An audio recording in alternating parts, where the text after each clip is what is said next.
Good morning, ma'am. Good morning, बच्चे. Yes, anybody who is having any difficulty in writing the analysis of this poem?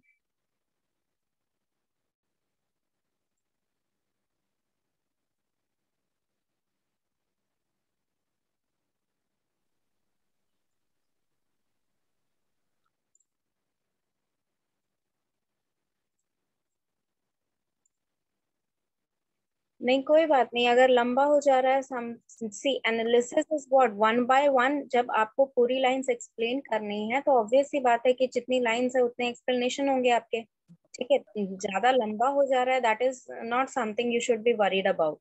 ठीक है, जितना आप लिख पा रहे हो उतना आप लिखिए आराम से. ठीक है, we will, I will give you the review here. ठीक है, मैं आपको यहाँ पर जो एनालिसिस लिख के भेजूंगी उसमें आप करेक्शन कर सकते हैं कि क्या क्या चीजें आपने लिखी हुई, क्या चीजें मिस कर दी. अगर बहुत ज्यादा हो रहा है तो समटाइम्स व्हाट हैपन कि यहाँ पर 2-3 एक्सप्लेनेशन पॉसिबल होते हैं. ठीक है, आपकी जो भी लाइंस लिखता है पोएट, उसमें बहुत सारे एक्सप्लेनेशन पॉसिबल होते हैं, क्योंकि पोएट कभी खुद से यहाँ पर एक्सप्लेन नहीं करता है. हम यहाँ पर जो भी चीजें उनको समझने की कोशिश करते हैं कि उन्होंने किस स्टेट में रहकर वो पोएट्री लिखी है, और उस हिसाब से हमारा यहाँ पर एनालिसिस बनता है. ठीक है, तो एनालिसिस हम खुद के ओपिनियन से बनाते हैं कि यहाँ पर हमने जो पढ़ा, जिन रीजन से उन्होंने लिखने की कोशिश की है, उन रीजंस को हम कितना केपेबली यहाँ पर बैठा सकते हैं. ठीक है, अगर हमें पता है कि यहाँ पर उनका लिखने का रीजन ये था कि हम यहाँ पर जो नेचुरल ब्यूटी है उसे देखें. ठीक है, अपना जो बिजी शेड्यूल है उसे हटाकर यहाँ पर अपना जो नेचुरल ब्यूटी है, जो नेचर का, भगवान का बनाया हुआ जो नेचुरल थिंग्स हैं वर्ल्ड में, उन सभी को आप एक बार एंजॉय करें. ये मोटिव था उनका लिखने का. अब इस मोटिव को हम दिमाग में रखकर इनका एनालिसिस लिखते हैं. ठीक है. Yes Sikandar. Yes, ma'am. Ma'am, 1 minute. Ma'am, I have to face some trouble to writing the analysis of 9 and 12 line. Something like that. Yes, ma'am. Where the chalk wall. Okay, this one. Yes, ma'am. And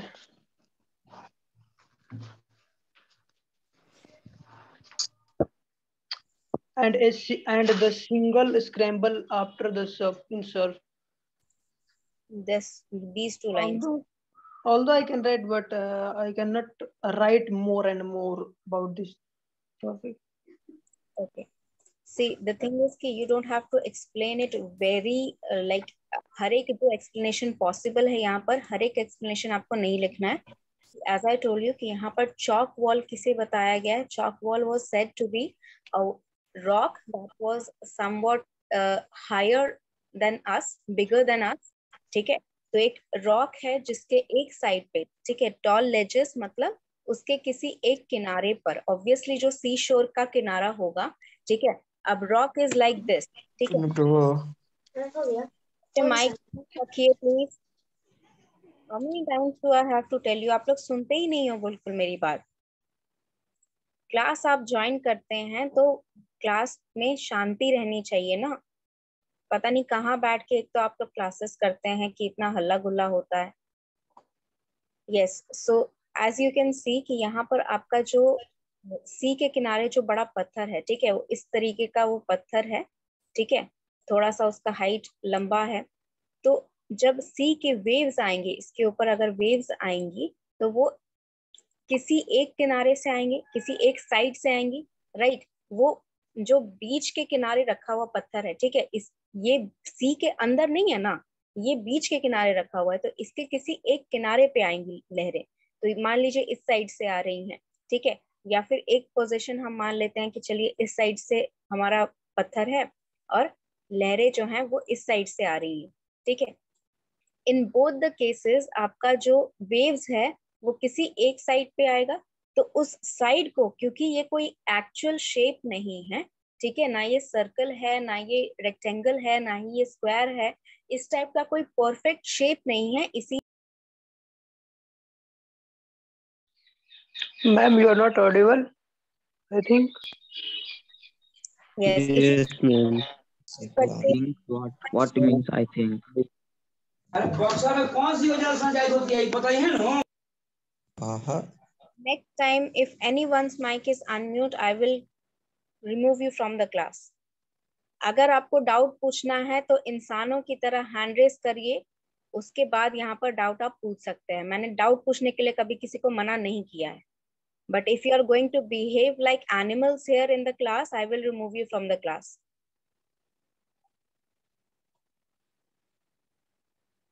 class में सिर्फ आपको attend नहीं करना होता है, Zoom class में log in कर लिए, बस अटेंड कर लिए, दैट इज इनफ। क्लास में यहाँ बैठ के पढ़ना भी होता है। एक बच्चे के कारण यहाँ पर हल्ला गुल्ला होता है, बाकी जितने बच्चे पढ़ रहे हैं सबको डिस्टर्बेंस होता है।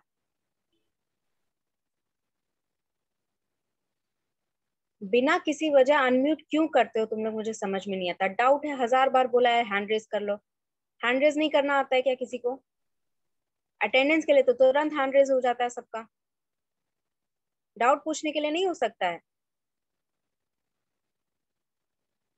So as I was telling कि यहाँ पर इस लाइन में आपका ये चीज बताया गया है कि क्योंकि ये जो रॉक है ये एक पर्टिकुलर शेप में नहीं है। जैसे अगर स्क्वायर होता तो हम इसके साइड्स कह सकते थे, ठीक है। अगर यहाँ पर रेक्टेंगल होता तो ब्रेथ या लेंथ कह सकते थे, ठीक है। क्यूबिकल होता तो हम इसे एक एज कह सकते थे, मतलब कोई एक साइड हम नेम कर सकते हैं किसी परफेक्ट शेप का। लेकिन ये जो रॉक है इसका कोई इस तरह का शेप तो नहीं है, कोई परफेक्ट शेप नहीं है। तो यहाँ पर जो लेजेस रहेगा, लेजेस रिप्रेजेंट कर रहा है उस साइड को जहां पर आके आपकी वेव्स हैं वो टकरा रही हैं, ठीक है। जहां पर आके वेव्स जो हैं वो आपकी टकरा रही हैं, उस साइड को हमने यहाँ टॉल लेजेस कहा है। टॉल यानी कि रिस्पेक्टिव टू अस, ह्यूमंस के रिस्पेक्टिव वो बहुत ही ज्यादा टॉल है, ठीक है। 8 फीट 10 फीट लंबा वो है कि हमें ऊपर करके देखना पड़ रहा है उससे, ठीक है। वहां पे वेव्स, फोम यानी कि वहां पर व्हाइट वेव्स, जो आपने वेव्स मैंने आपको क्लास में दिखाई थी, माइक सबके म्यूट रहने चाहिए। जो क्लास में मैंने आपको फोटो दिखाई थी, if anyone have missed you can go ahead and search the beach photos of images of beaches, ठीक है। वहां पर आपको पता चलेगा जब वेव्स आती हैं वो व्हाइट कलर की रहती हैं, जब वो किनारे तक आती हैं या फिर जो वो ऊपर से लहरें आ रही हैं वो व्हाइट कलर की दिखती हैं। तो वो झाग जैसा लगता है, इसीलिए उसे यहाँ पर फोम कहा गया है, ठीक है। Because it represents the white waves that come to the shore. और वो व्हाइट वेव्स यहाँ पर आके इस साइड आकर टकरा रही हैं और उसके बाद नीचे गिर रही हैं, यानी कि इस तरह वो फॉल कर रही है यहाँ पर आकर, मतलब इस हाइट पे आके वो टकरा रही हैं लेकिन वो नीचे गिर रही हैं, तो इसीलिए यहाँ पर फॉल्स लिखा गया है, ठीक है। तो इसका पूरे लाइन का कहने का मतलब ये है कि the waves, the white waves that comes and knocks on the rock flows after knocking, flows downward after knocking, and when they are returning, ठीक है, oppose the plug, when they are returning, the giant rock or the big rock or the huge rock is there standing, withstanding the force, ठीक है। And after that it can only take the shingles, shingles यानी कि लकड़ी के टुकड़े, shingles scrambles यानी लकड़ी के टुकड़े, ठीक है। it can only take shingles with them. the sucking surf का मतलब हुआ कि जो फोर्सफुली लेके जा रहा है, जबरदस्ती लेके जा रहा है, ठीक है। यहाँ पर आपका जो फोर्स है वो रिप्रेजेंट कर रहा है कि यहाँ पर अनम्यूट हो गया बिना पूछे। यस, तो यहाँ पर आपका जो सकिंग सर्फ है दैट इज रिप्रेजेंटिंग कि जो वेव्स वापस जा रही हैं, ठीक है, उनका एक सक्शन फोर्स है जो अंदर की तरफ खींच रहा है, ठीक है। जो फोर्स है जो अंदर की तरफ खींच रहा है, सर्फ मतलब वेव, यानी कि अंदर की तरफ ले जाने वाली जो वेव्स हैं वो किसको लेके गई? श्रिंगल्स स्क्रैम्बल्स यानी कि लकड़ी के टुकड़े को। You can write it in the analysis that a wooden plank is been taken, wooden plank or wooden you can say a wooden piece of wood has been taken by the waves after them, and at that point वहां पर जो लकड़ी का टुकड़ा है, the floating would, the wood piece is floating on the surface, ठीक है, and a seagull or the gull comes up and sits or lodges at the movement, वहां पर वो रुकेगी, ठीक है, at a movement and then flies away, ठीक है। इसको इतना बस लिखना है आपको, इससे ज्यादा आप एनालिसिस में नहीं लिखेंगे। अगर क्वेश्चन आएगा इसको और ज्यादा समझाने के लिए, ठीक है, उसमें आप लिख सकते हैं, ठीक है। I will send analysis for the whole poem बच्चे, don't worry about that। आप जितना लिख पा रहे हो उतना आप कर सकते हो, ठीक है।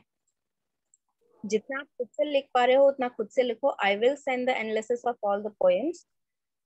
I just have to be reassure कि यहाँ पर कितने poems के analysis मैंने भेजे हैं अभी, मुझे ये बताइए, मैंने लास्ट क्लास पूछना भूल गई थी।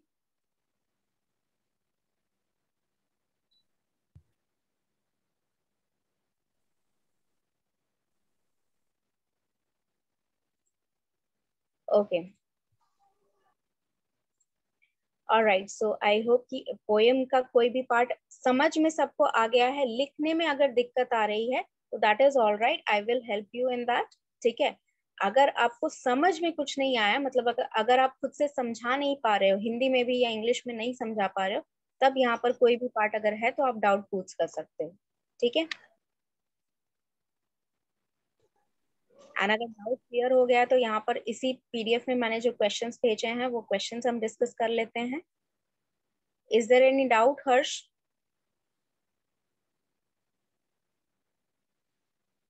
Yes. So first question is what is the theme of this poem? तो मेन थीम आपको मैंने यहाँ पर ऊपर भी लिख के भेजा है, that is theme is the beauty of nature, ठीक है। तो ब्यूटी ऑफ नेचर सिर्फ नहीं लिखेंगे, इसको थोड़ा एक्सप्लेन करेंगे क्योंकि क्वेश्चन आंसर है। तो यहाँ पर एटलीस्ट आपको वन लाइनर या टू लाइनर लिखना है, that this poem represents the beautiful beauty of nature that the God has given us, ठीक है, and we should enjoy the beauty of the nature by seeing it, by you can say by stopping for a moment from our hectic life, ठीक है। हमारा जो दिनचर्या है जो इतना व्यस्त हो गया है, ठीक है, उससे रुक कर हमें थोड़ा देर यहाँ पर ठहर कर, यस, थोड़ा देर यहाँ पर ठहर कर ब्यूटीफुल नेचर को ऑब्जर्व करना है, ठीक है।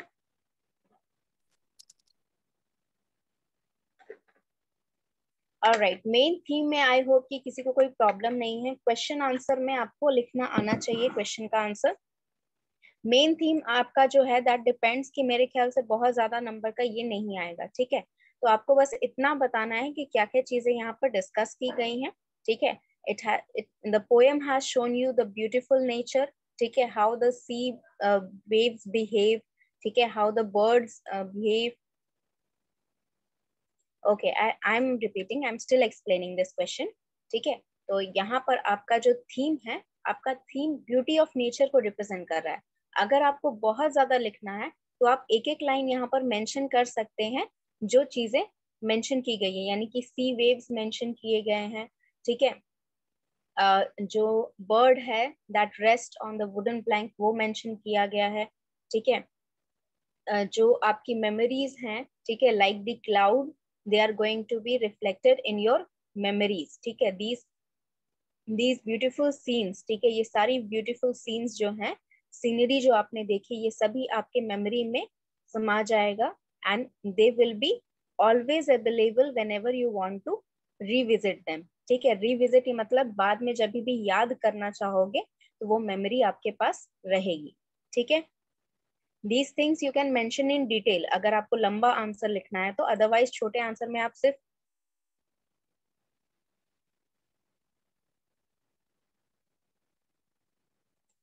नो जरूरी नहीं है सारी मेमोरीज बताना, but if you want to extend the answer, मान लीजिए कि आपको आंसर जो है, don't have any doubt, please don't unmute yourself. Yes, तो यहाँ पर आपका जो थीम है, अगर ये क्वेश्चन आपका ज्यादा नंबर का आ रहा है और मान लीजिए आपने 2 या 3 लाइन ही लिखी, उससे ज्यादा आप नहीं लिख पा रहे हैं, उस केस में आप यहाँ पर 1-2 लाइनें एक्स्ट्रा मेंशन कर सकते हैं, ठीक है। About the sea waves, about the leaping light, ठीक है, about the sound of the waves, ठीक है। ये सारी चीजें एक एक वर्ड में, एक एक फ्रेज कर सकते हैं, ठीक है। Again I am repeating, all of the students keep your mics muted, ठीक है। एक तो आप लोग बार बार रीज्वाइन करते हो नेटवर्क इश्यूज या लेट से ज्वाइन करने के चक्कर में, ठीक है। ऑलराइट, यस, राइम स्कीम मैंने बोला था, rhyme scheme I am going to tell you, don't worry about that, ठीक है। यहाँ पर जितने क्वेश्चंस है ये डिस्कस कर लेते हैं, फिर मैं राइम स्कीम बता दूंगी आपको, ठीक है। यस, तो यहाँ पर नेक्स्ट क्वेश्चन है, how will your delight be discovered. यहाँ पर योर डिलाइट मतलब ये वाली जो लाइन यहाँ पर लिखी गई है, in the first paragraph, the leaping light for your delight discovered. Your delight मतलब आपकी खुशी, ठीक है। आपकी खुशी किस तरह आप डिस्कवर करेंगे, डिस्कवर मतलब खोजना, तो यहाँ पर आपकी खुशी हम कैसे डिस्कवर करेंगे या किसी की भी खुशी कैसे डिस्कवर करेंगे, according to the poem that you can watch the leaping light, all the variant of lights or the various lights that you can see, the various colors you can see when the sun is rising, ठीक है, that reflects on the skies, ठीक है। skies पे जो यहाँ पर sky पे जो अलग अलग कलर आपको दिखते हैं when the sun is rising, उस leaping light को देखकर आपको खुशी मिलेगी, ठीक है। you can discover your happiness by watching the sun rise and seeing all the colors diverge from the center। इस तरह आप जितना भी अच्छा, जितना भी ज्यादा लिखना चाहते हो आप आपके मन में है, ठीक है, whatever you want to write, but basic thing आप इतना तो लिखोगे कि when the sun rises, all the colors that are distributed in the sky is the source to discover our delight, ठीक है। all right, if anyone having any question, they can just write it in the chat box.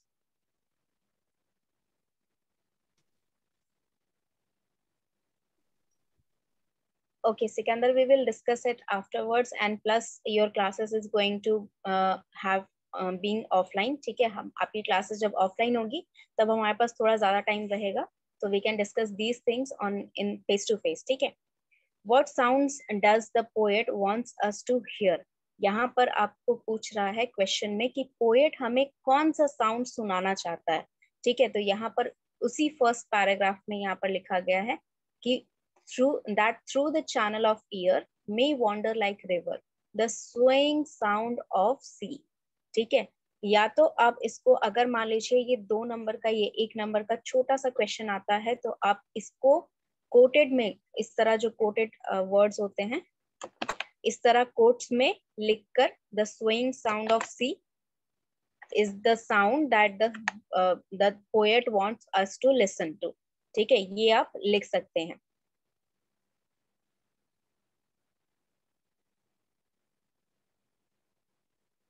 ठीक है, ये आप लिख सकते हैं। तो अगर आपका ये क्वेश्चन जो है ये ज्यादा नंबर का आ रहा है, उस केस में आप क्या करेंगे, उस केस में आप इसको एक्सप्लेन करेंगे। स्वेइंग साउंड ऑफ सी क्या है, इसको एक्सप्लेन करेंगे। क्या है ये? When the waves move they produce a sound and that sound flows like a river, ठीक है। Sound flows like a river through the channel of our ear. इतना आप लिख सकते हैं, इससे ज्यादा का क्वेश्चन का नहीं आएगा। क्वेश्चन नंबर 1, मेन थीम बच्चे, थीम आपका पोएम का क्या है? That it represents the natural beauty. जो नेचर में खूबसूरत चीजें पाई जाती हैं उनके बारे में यहाँ पर बताया जा रहा है, that we should enjoy the natural beauty that God has given us, ठीक है। यस, तो आई होप कि क्वेश्चन नंबर 3 भी सबको क्लियर हो गया होगा। The swaying sound of,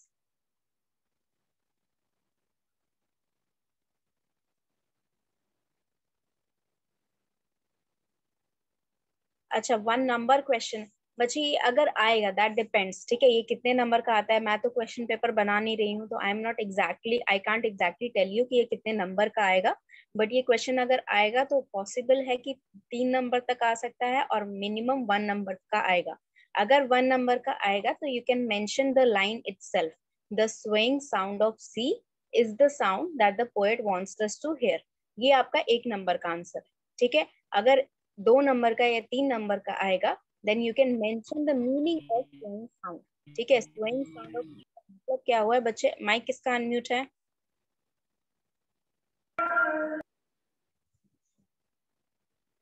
swing sound of सी का मतलब क्या है ये आप एक्सप्लेन करेंगे if this question comes in 2 और 3 नंबर। ठीक है, क्या एक्सप्लेन करेंगे?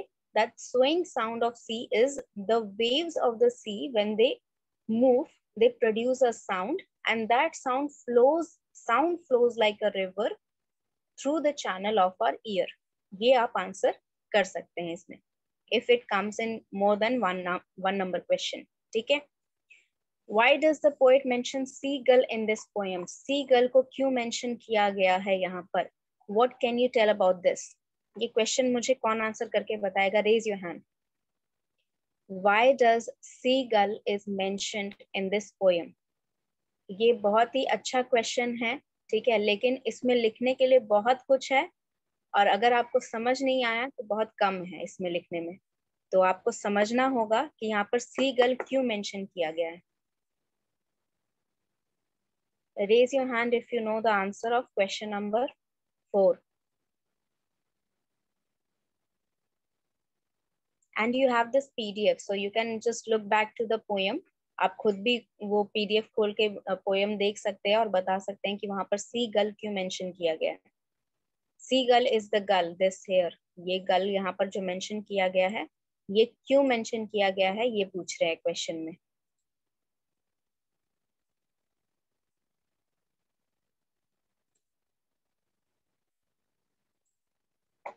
Yes Arpit.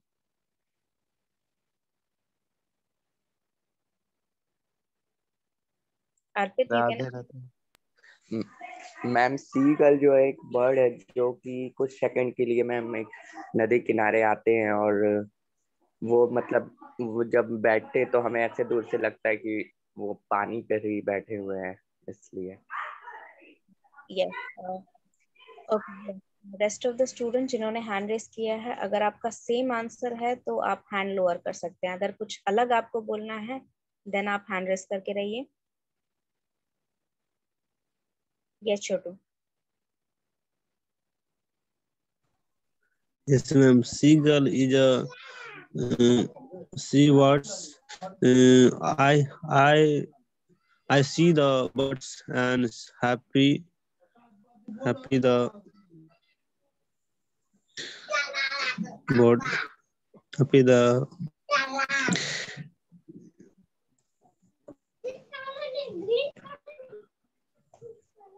okay, ma'am. Okay. See, yes. So answer was the same as Prince. Do you have a different answer?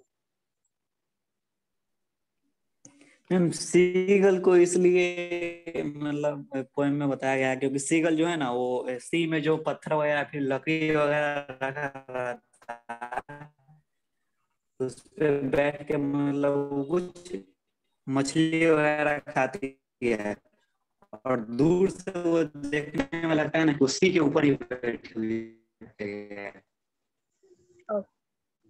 Yes, so basically आप answer में यहाँ क्या क्या चीजें लिखेंगे, let me tell you। First thing you will mention, seagull is mentioned here because the poet wants to tell you about the animals or birds and that are based or that are dependent on the sea। ठीक है, sea के ऊपर जो dependent है, sea के ऊपर मतलब water is the thing that is everyone is dependent on it। ठीक है, हर कोई यहाँ पर dependent है उस पे।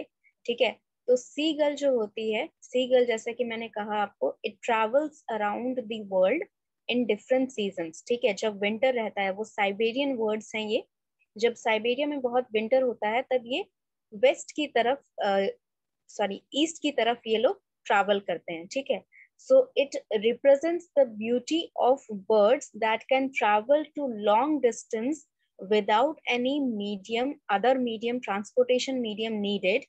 ठीक है, plus it also represents the beautiful scene।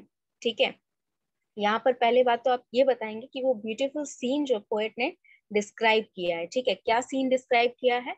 जब वो सीगल उस वुडन प्लैंक पे, जो वुडन प्लैंक वहां पर फ्लोट कर रहा है पानी के ऊपर, सी के ऊपर, सी के सरफेस के ऊपर वो वुडन प्लैंक फ्लोट कर रहा है, उस पे जो बर्ड आकर बैठ गई है.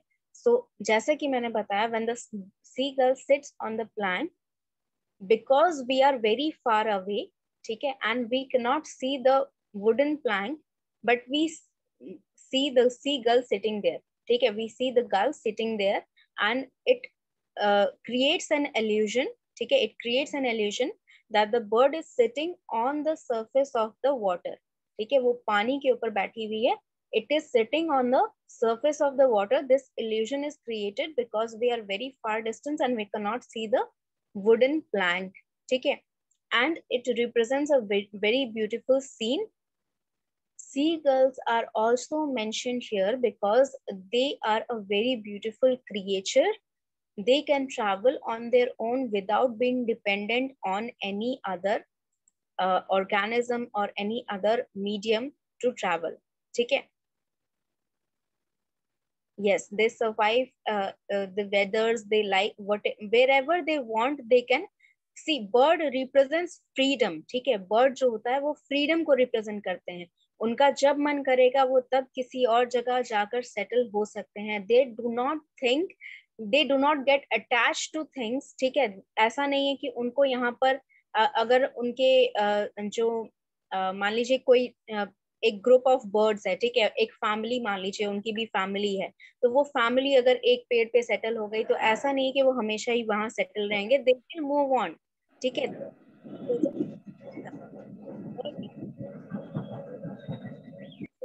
नॉर्मल वे में भी.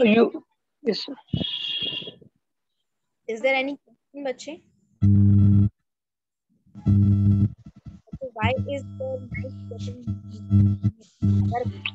Ma'am, your voice is not coming. My voice is coming. You're not able to hear Sometimes my it's breaking. Yes, ma'am. Yes, ma'am. lagging. Yes, ma'am. ये बात not properly. हाँ, वो नेट की वजह से होगा. If I'm audible, just listen. lag हो रहा है कोई बात नहीं. If I'm audible, just listen. अगर audible नहीं है तो आप बोलिए, ठीक है. Now your voice is clear, ma'am. हाँ, तो नेटवर्क की वजह से कई बार लैग हो जाता है. 2 मिनट वेट भी कर लिया करो कभी.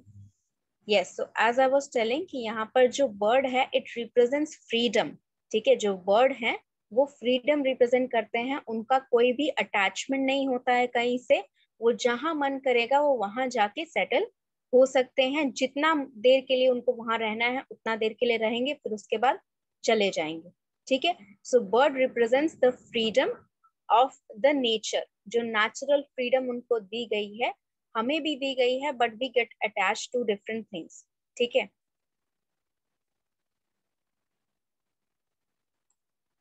Yes, they are independent and they do not depend on certain places, ठीक है. उनका कोई सेटलमेंट ऐसा नहीं है जो वो कहीं और जाके नहीं कर सकते, इसीलिए they represents the freedom. तो यहाँ पर दोनों चीजें आप मेंशन करेंगे. फर्स्ट थिंग मेंशन करेंगे that when the seagull is sitting on the wooden plank, it appears to the naked eye of people who are on the beach that the bird is sitting on the water itself, ठीक है. The bird is sitting on the water itself. It is a very beautiful scene that is described in the poem itself. Also, the bird represents freedom, that they can move around without having any difficulty, without having second thoughts, ठीक है. They can move around wherever they like, ठीक है, and they can settle around whenever they like, ठीक है.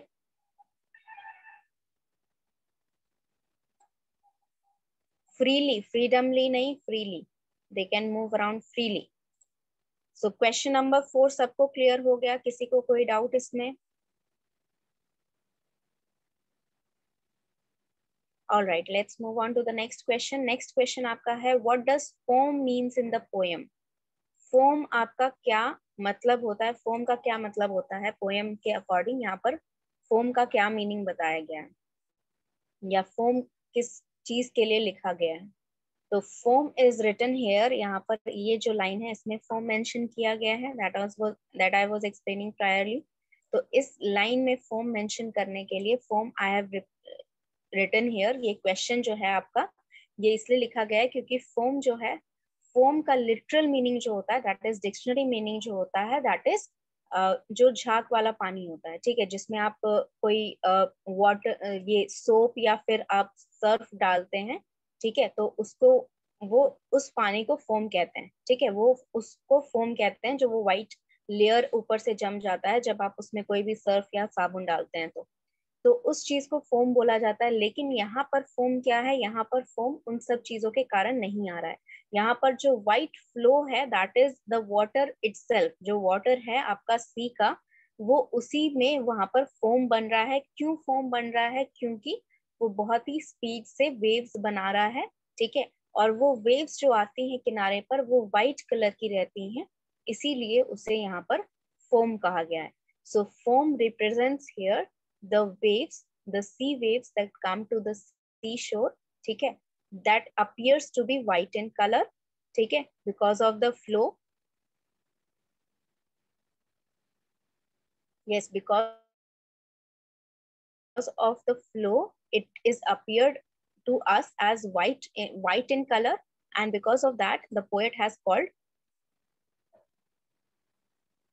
हाँ, collagen तो हो रहा है, कोलेजन इस पूरे लाइन में कोलेजन ही बताया गया है कि कोलेजन आपका किस चीज का हो रहा है, आपका जो वाटर है और जो रॉक है, रॉक कोलेजन नहीं हो रहा है एक तरह से, क्योंकि रॉक स्टेबल है, ठीक है। कोलेजन उन दो चीजों के बीच होता है जो दोनों मूव करते हैं, ठीक है। मान लीजिए कि आपका जो दो गाड़ियों के बीच में टक्कर हो जाता है, उसको कोलेजन बोलते हैं। कोलेजन मतलब जब दोनों मूव कर रहे हो और साथ में टकरा जाए, ठीक है। तो यहाँ पर सिर्फ सी वेव्स मूव कर रही हैं।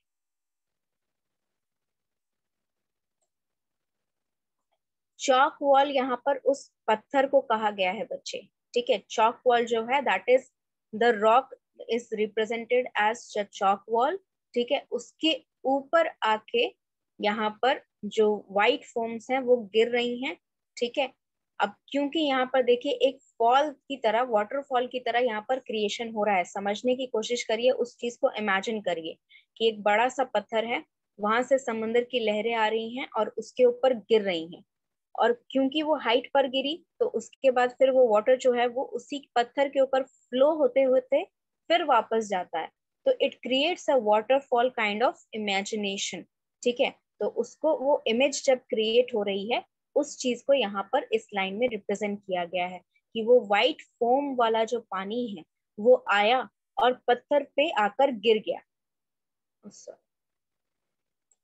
वो पत्थर पे आके गिर गया, और उसके बाद फिर उसके नीचे नीचे गिरते गिरते फिर वो वापस समंदर में जाने लगा।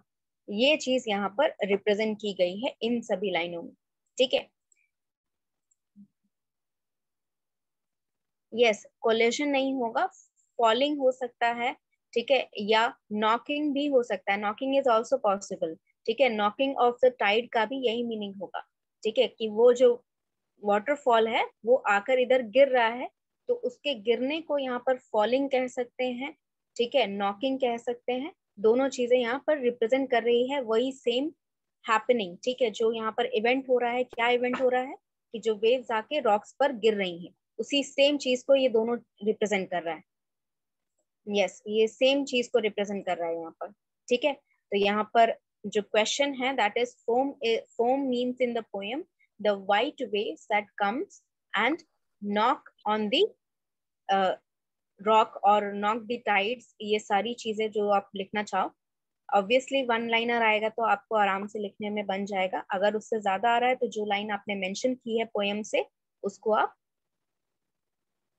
it does not represents waterfall, it looks like a waterfall, ठीक है। छोटा सा वाटरफॉल की तरह वो थोड़ी देर के लिए वहां पर लगता है आपको, जब वाटर जो है वो रॉक से, वो पत्थर से टकराने के बाद पत्थर के सरफेस पे इस तरह लगकर वो नीचे जा रहा है, तो वो एकदम वाटरफॉल जैसा कुछ देर के लिए वहां पर उसे लगता है, ठीक है। अगर नहीं समझ में आया तो you can ask the questions, ठीक है। आप बता दो, यहाँ पर मैं रिपीट कर दूंगी, ठीक है। सी, वाटरफॉल इसलिए यहाँ पर कहा जा रहा है या फिर फॉल इसलिए कहा जा रहा है, how can I explain. Yes, look at this point, आप इस तरह समझ सकते हैं। जब बारिश होती है, ठीक है, जो आपका रूफ है, ठीक है, मान लीजिए रूफ पे आपने कुछ ऐसा बनाया हुआ है जिसकी वजह से पानी जो भी है वो जमेगा नहीं, वो नीचे गिर जाएगा। तो वहां पर क्या हो रहा है, वो एक तरह से फॉल ही बन रहा है ना। वो जो पानी है, वो बारिश के पानी जो आ रहा है नीचे सरफेस पे, तो वो फ्लो करते हुए उस डायरेक्शन में जाएगा जहां पर वो पाइप या फिर जो भी आपने सिस्टम बनाया है पानी बाहर निकालने के लिए, ताकि आपके छत पे पानी ना जमे। ठीक है, तो उस तरह वो टेम्पररी फ्लो वहां पर बन रहा है। जब तक बारिश हो रही है तब तक वो पानी गिरेगा, उसके बाद फिर वो चला जाएगा, उसके बाद फिर वो सूख जाएगा। तो सिमिलर वे में यहाँ पर जो वेव्स हैं वो जब आ रही हैं, जितने देर के लिए वो पानी वहां से टकरा के वापस जा रहा है, सिर्फ उतने देर के लिए वहां पर एक फॉल क्रिएट हो रहा है। ठीक है,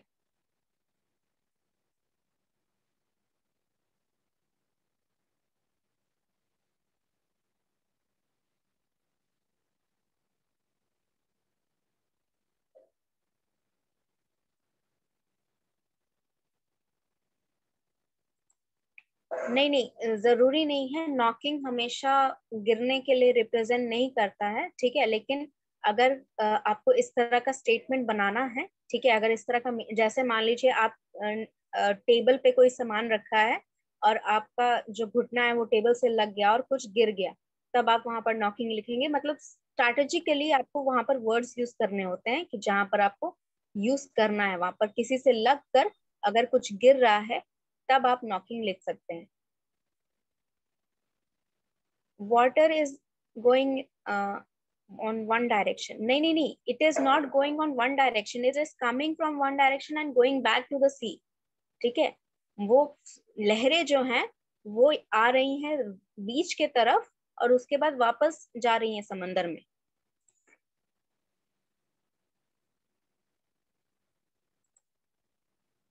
okay, let's finish up this discussion. ठीक है, ये फालतू का डिस्कशन हो रहा है यहाँ पर। वाटर, यहाँ पर फोम को जो है, फोम को यहाँ पर white, the waves that are coming from the sea that appears to be white, इसीलिए यहाँ पर फोम लिखा गया है। That is the only answer that you have to write. ठीक है, question number 6, why does the poet describe the ship at, how does the poet describe the ships at the sea. यहाँ पर ships को किस तरह describe किया गया है, that has been described as floating seed. ठीक है, फ्लोटिंग सीड आप लिख सकते हैं, या तो आप इसको इसमें सिर्फ इतना मेंशन करोगे कोटेड में। ठीक है, floating seeds were the representative of ships that the poet has given in the poem. ठीक है, या फिर in the poem poet has represented ships as floating seeds. and यह यहाँ पर क्यों ऐसा लिखा गया है ये आप तब बताएंगे जब ये क्वेश्चन 2 नंबर से ज्यादा का। ठीक है, या 2 नंबर या 2 नंबर से ज्यादा का है। तो अगर आप 2 मार्क्स के लिए या 3 मार्क्स के लिए लिख रहे हैं तो यहाँ पर आप बताएंगे फ्लोटिंग सीड्स क्यों लिखा गया है। क्यों लिखा गया है, क्योंकि the ships are in going in different directions. ठीक है, and we are from very far from that place where the ships are. ठीक है, जहां पर शिप्स समंदर में अंदर जा चुकी हैं बहुत ज्यादा, और हम क्योंकि किनारे पर ही हैं, we are standing at the beach only, so the ships that are going in different directions, they look from our point of view as floating seeds on the water body. ठीक है, जो बीच की तरह वो फैल रही हैं, ऐसा वो तैर रही हैं, ऐसा वो लग रही हैं दूर से। जो शिप्स हैं वो दूर से ऐसा लग रही हैं। ठीक है बच्चे, यहाँ क्या डिस्कशन चल रहा है, वो channel.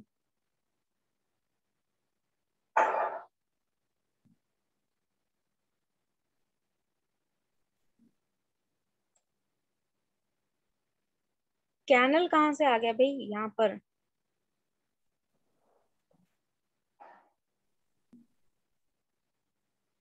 Please do not use such words that are not mentioned here बच्चे। ठीक है, कैनल आपको, कैनल मीन्स बहुत ही पतला सा अगर वाटर कहीं पर फ्लो हो रहा है उसको बोलते हैं कैनल। ठीक है, how can you say ship something about ships like that? नहीं, channel is different thing, canal is different thing. ठीक है, वो दोनों ही यहाँ पर यूज मत करो प्लीज। ठीक है, यहाँ पर आपका जो सी है वो बहुत ही दूर जो शिप्स हैं चली गई हैं सी में, और दूर होने के कारण वहां पर वो बहुत छोटी लग रही हैं, they are looking very small, that's why the poet has compared the ships as floating seeds. ठीक है, yes, Okay, so let's move on to the next question. Why do the poet compares the cloud with memory? Memory से clouds को क्यों compare किया गया है? Raise your hand if you know the answer. I'm taking your attendance meanwhile. Yes, Sikandar. Yes, ma'am. Ma'am, what is the question? Compare the cloud with memory. Yes, ma'am.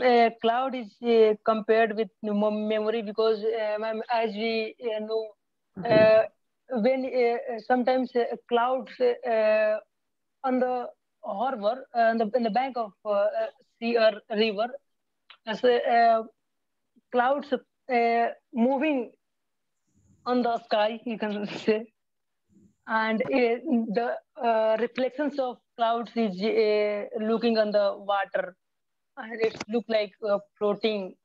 Something is floating in the river, and this is the reasons poets trying to say that the memory which we watching here and there, that will floating inside our mind and remember us those kind of sights.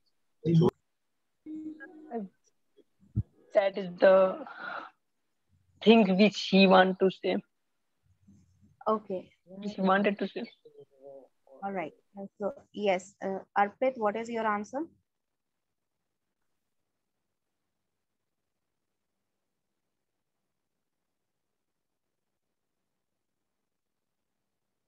Arpit, you can unmute yourself.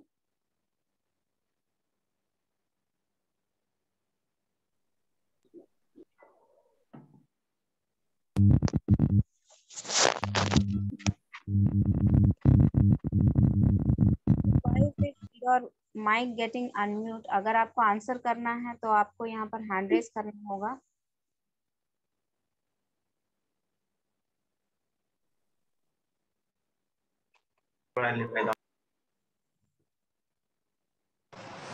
Yes, so this question I'm going to explain you how this question is getting answered, and यहाँ मैं बार बार बता रही हूँ, जिसका भी बिना पूछे unmute होगा माइक, उसे मैं बाहर निकाल दूंगी क्लास से.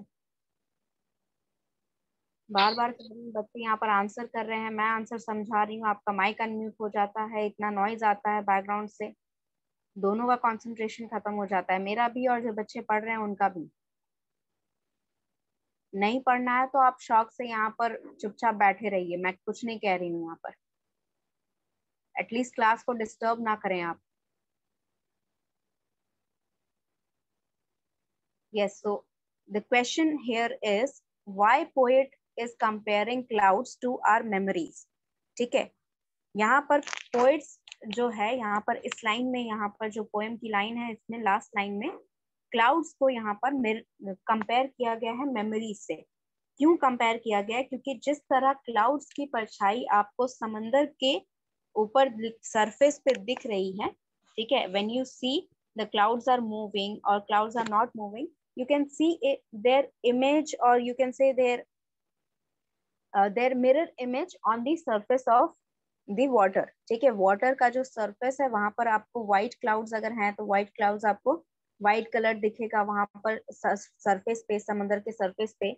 ऐसा क्यों होता है कि वहां पर ऐसा दिखता है? क्योंकि वो एक मिरर की तरह काम करते हैं. ठीक है, तो उसका जो मिरर होगा, उसका मिरर इमेज जो है, जैसे आपको क्लाउड का मिरर इमेज सी के सरफेस पे दिख रहा है, वैसे ही ये जो मेमोरीज हैं, ये जो अच्छी मेमोरीज हैं, ये जो नेचर ब्यूटीफुल नेचर की मेमोरीज हैं, ये आपको बुरे टाइम में या कभी भी जब भी आपका मन करे, आप इन मेमोरीज को इमेज की तरह अपने माइंड में याद कर सकते हैं. ठीक है, एक पिक्चर की तरह या एक आप कह सकते हैं परछाई की तरह, शैडो की तरह आपके माइंड में वो हमेशा स्टोर रहेगा, जिसको आप बार बार जितने बार चाहो रिविजिट कर सकते हो.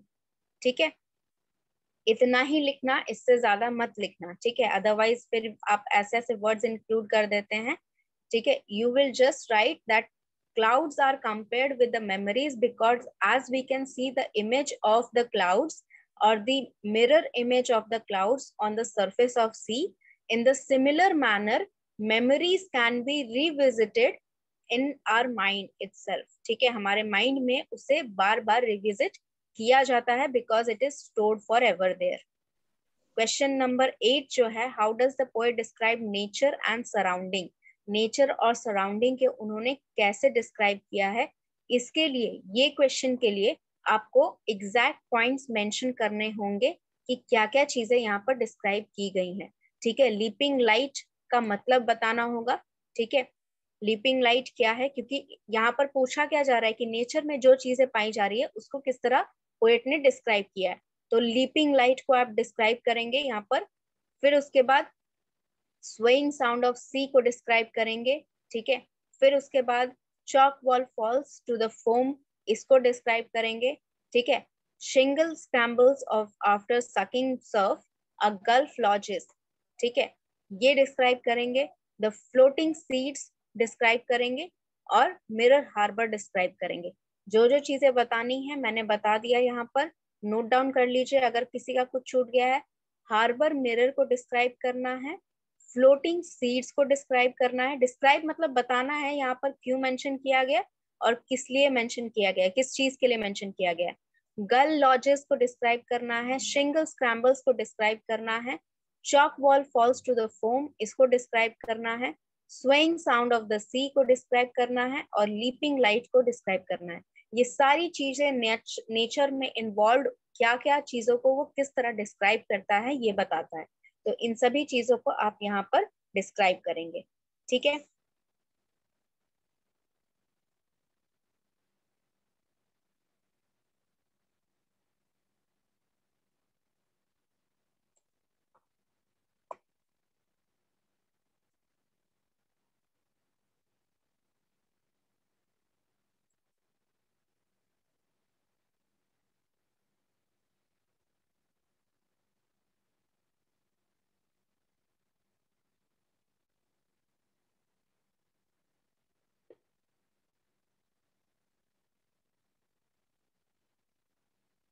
यस. क्वेश्चन नंबर 8 में आपको डिस्क्राइब करना है. सी फर्स्ट ऑफ ऑल जिसने भी यहाँ पर आंसर लिखा है बच्चे, 2-3 मिस्टेक्स हैं उसमें, मैं करेक्ट करती हूँ. यस, राइम स्कीम भी मैं बता रही हूँ, तो चुपचाप यहाँ पर पहले एक बार शांति से सुन लीजिए जो चीज मैं बता रही हूँ. ठीक है, लीपिंग लाइट को आपको डिस्क्राइब करना है, यानी कि नेचर में पाई जानी चीजें को उसने किस तरह डिस्क्राइब किया गया है. तो लीपिंग लाइट लिखा गया है किसको, sunrises and all the lights that are coloured from the sky, इसको डिस्क्राइब किया गया है, इसको बताना है यहाँ पर.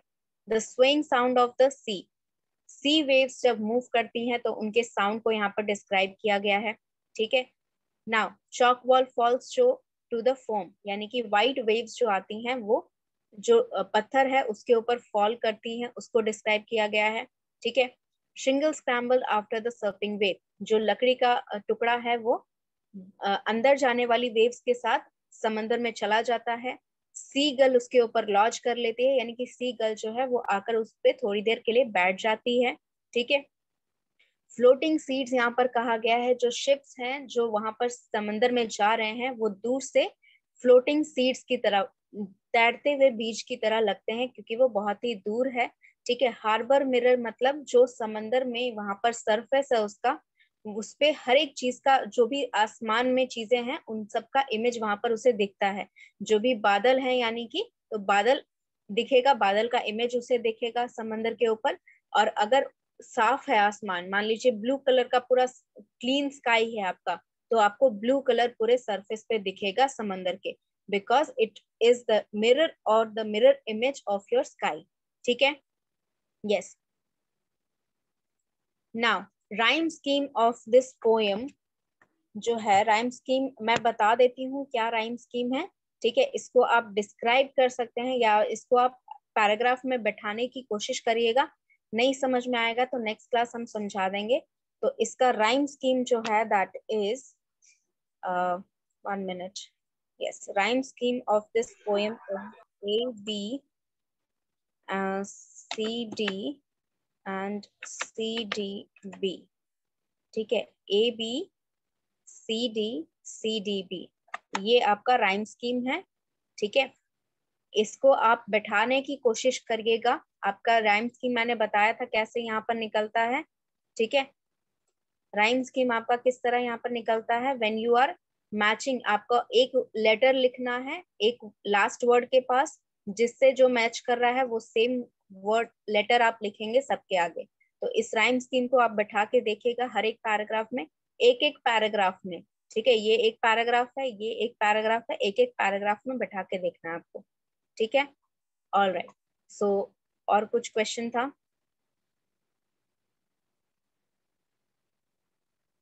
Yes, we'll discuss it in the next class. Yes, Muskan. Ma'am 8 number question नहीं लिखा मैंने, प्लीज सॉल्व कर दीजिए। 8 नंबर क्वेश्चन बच्चे ये आपको पीडीएफ में भेजा हुआ है, ये जो पोएम का पीडीएफ, हाँ जो पोएम का पीडीएफ भेजा है उसमें ये भेजा हुआ है, ठीक है। All right, so I attendance. If you have further doubts, you can just keep it and we will discuss it in the next class. Okay? Okay, ma'am. Thank you, ma'am.